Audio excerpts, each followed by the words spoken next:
Will Johnson, Michigan's star cornerback, may or may not have tweeted on Monday after Keon Sabb decided to go to Alabama, the eyeball emojis, which is now, this is how we report in college sports, right? If someone follows somebody or unfollows them, if somebody says that Mason Graham was in Austin, Texas, but then an hour later I see him at Chrysler Arena with Sherrone Moore at the basketball game, this is how reporting goes, right? It's all rumor these days in college sports. By the way, I don't know if you guys saw Justin Fields unfollowed the Bears, so we should start get the NFL guys digging on that. So yeah, apparently deleted it, whatever, probably thought, hey, they're going to take this and run with it, Alabama fans. They did anyway, but Deion Johnson, Will's dad, shoots it down yesterday, telling our EJ Holland it's all cap. And for those who aren't familiar with that term, it just means false, fabricated, not true. And he's going to stay at Michigan, as I think that most people would expect. What's the origin of all cap, young guys? Can you please fill me in on that? I don't know the origin. Maybe Megan can. Maybe our producer That's knows. a generation or two behind. All cap to me would be like all caps. It means that's true, or something like that. But see, I'm an old guy, so I don't know. I have no clue. We should have brought like a flow chart or a diagram, right, exactly. Discussion, like a whiteboard, maybe at a later date. But maybe. Okay, just say how about aren't true. Would be great. So for old guys like me. So, however, Deion Johnson, you know what? There are two things going on here, right? Deion Johnson played at Michigan. He's one of the big reasons that Will Johnson ended up here. And it's funny because there were some people who were saying, well, they did Michigan a favor. You know what? He got to play on a generational national championship football team. So not letting him go to Alabama or not letting him go to Georgia or whatever, or take a bag or whatever, people would imply, you know what, this kid's going to get paid. He is getting paid. He's probably not getting as much as he would be somewhere else. And then to me, it is important that they don't take advantage of that. And so I think some of these kids go out there, for example, and put it out there, if they say he's getting a couple $100,000 less than he would be at Michigan, then, or some of these other kids, are putting it out there almost like a marketing tool, right? Hey, you know what, you better pay me a little bit more type of thing. And who could blame them? This kid is one of the best cornerbacks in the country. That pick, again, seeing it in the Washington game, was fantastic. And it was okay. Yeah. The ball control going to the ground. Not very many guys are going to make that play. He is definitely one of them. So the tackling, elite for a cornerback. So I can't remember him missing a tackle this year, maybe one or two.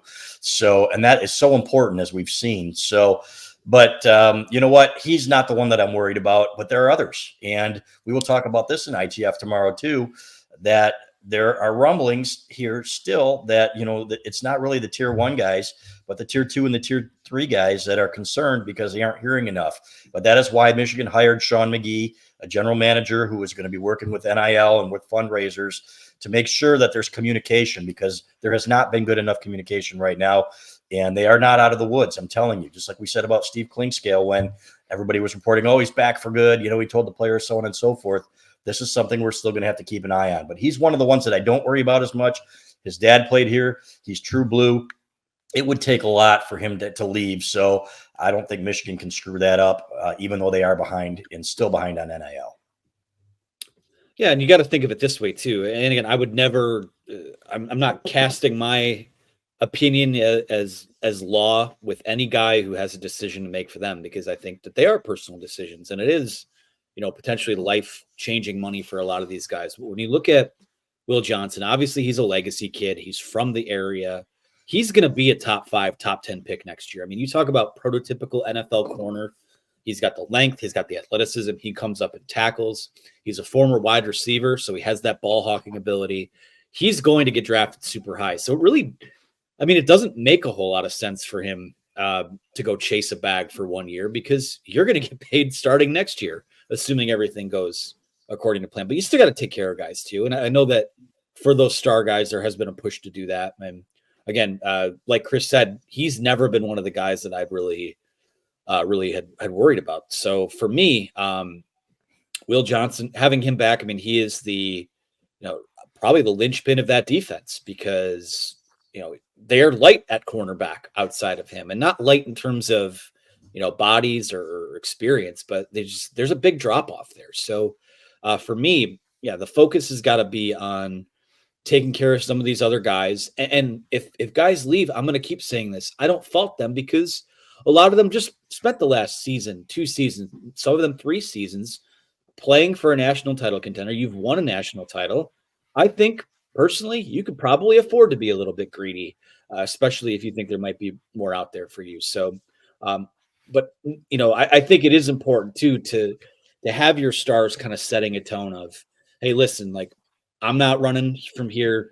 This is still the University of Michigan, and the thing of it too is I wrote about this morning, is that in this era of college football now, you can either whine about getting poached or you can be the poacher.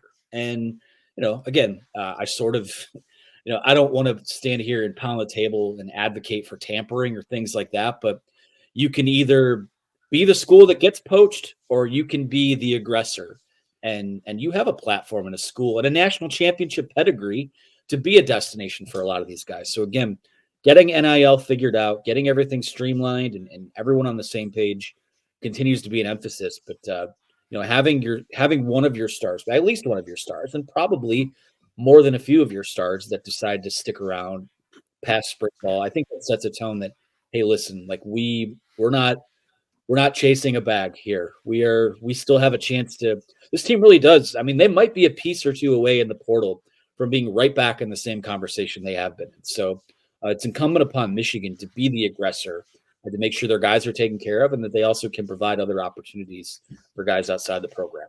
Is our producer effing with me, by the way, with all cap and all caps there? Like, hey, here you go, old guy. That's true. All right. No, I think your age is effing with you. Probably. Yeah. You could just say it's all crap. All right. Those all rumors crap. are all crap. It's all crap. Get off my lawn. And Yeah, maybe that's the origin of it. It's just a typo, and then it became lingo. Yeah, maybe, probably. These kids these days, I just don't understand it. So, all right, next topic. Yeah, and I think Will Johnson's setting the tone that you're talking about, Anthony, behind the scenes too. And I did talk to him, going back to what you said, Chris, about he could have gone to Alabama, he could have gone to Ohio State or whatever. I talked to him about that before the national championship and wrote about it in our feature in our February magazine of Will Johnson. It's like, everyone thought when he decided to commit to Michigan after the 2020 season, they go 2-4. It's like, oh, he's going to stay home, instead of go win or chase a bag, right? He could have chased a bag at that point too. And guess what? He did both. Nobody has won more games than Michigan during Will Johnson's college career. Georgia and Michigan tied for the same amount of wins during that career. So he's done both, and he's one of the culture guys and the leaders and one of these legacy guys that just continues to build this thing, like an Aiden Hutchinson and the rest of the guys whose dads played here. So, yeah, all cap, all crap, all lies, fake. And it was fan fiction. It was Alabama fans, probably Ohio State fans, wishful thinking, but putting that to bed for sure. And, one of the funniest things I did see was a couple weeks back where Michigan has the coaching change, and an Ohio State fan posted on a board all of these guys from Michigan. All right, we could take this guy, we could take this guy, we could take this guy. Probably not Will Johnson, though. We're pretty set at corner. Yeah, okay. Yeah. Just toilet brain people out That's there. delusional. Yeah. So, God, that was a huge win, guys, just to shut everybody up and to change that narrative. And, man, it's a game of inches, too. I was going through all the plays in that game, that had to go right. Now, there were things that went wrong, too, for Michigan. But, man, the tipped ball that Roman Wilson caught, if it's another quarter inch or if he gets another fingernail on it, that thing's higher and it's picked off. The Jake Thaw fumble, God, I mean, one more yard, one more roll of the ball, then you're screwed. So, but it takes that to win a national championship, and they held him to 303 yards or something like that, a total offense. You're going to win a lot of football games doing that. So I will never forget it. It was fun to shut them up. It was fun that was Nick Saban's last game. It is good for the integrity of the game that he is out of it. As Johnny Manziel said, everyone had a bag, man. LSU, Alabama. It's like, wait, I thought Nick Saban was the guy who was saying integrity is important. Mr. Integrity, the integrity of the game. Yeah. Red Elephant Club members. Shout out to you guys for keeping them in business for so long. Exactly. And I will note, it took bounces of the ball for Alabama to hang with Michigan in that game as well and make it close. Credit to the underdog for sticking around, the pesky underdog, but Michigan comes out on top.